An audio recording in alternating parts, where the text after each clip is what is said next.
విజయనగరం జిల్లా తాటిపూడి గురుకుల కళాశాలలో విద్యార్థినులు అస్వస్థతకు గురయ్యారు.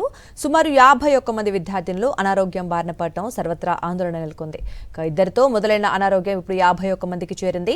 ప్రిన్సిపల్ వెంటనే కొట్టం పిహెచ్సి వైద్యాధికారికి సమాచారం ఇవ్వడంతో 10 మంది సిబ్బంది వచ్చి వైద్య సేవలు అందిస్తున్నారు. విద్యార్థినులకు వైరల్ ఫీవర్స్, బాడీ పెయిన్స్, కళ్ల కలక వచ్చాయని వైద్యులు వెల్లడించారు.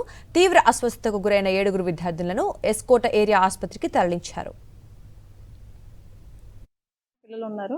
అందరికీ కూడా కామన్గా ఫీవర్, హై గ్రేడ్ ఫీవర్ ఉంది. దాంతోపాటు బాడీ పెయిన్స్, హెడేక్, ఈ 3 కంప్లైంట్స్ ఎక్కువ ఉన్నాయి. దాంతోపాటు ఐ కంప్లైంట్స్ ఉన్నాయి. కొంచెం కళ్ళు మంటలుగా ఉండడం, కళ్ళు నీరు కారడం కంప్లైంట్స్ చెప్పారు.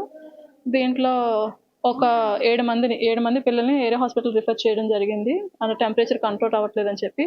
రిమైనింగ్ పిల్లల్లో ఒక 14 మంది పిల్లలు ఇంకా సిక్ రూమ్లో ఉన్నారు. మిగతా అందరూ కూడా బాగానే యాక్టివ్గానే ఉన్నారు. మా తరఫున మేము medical camps round the clock ఒక 3 days కండక్ట్ చేస్తాము. దాంతోపాటు అవసరమైన మెడిసిన్స్ అవన్నీ కూడా ఇక్కడ పెట్టుకొని తెచ్చి ఉంచాము. మరిన్ని అప్డేట్స్ కోసం ఛానల్ ను సబ్స్క్రైబ్ చేయండి. నోటిఫికేషన్స్ కోసం బెల్ ఐకాన్ పై క్లిక్ చేయండి.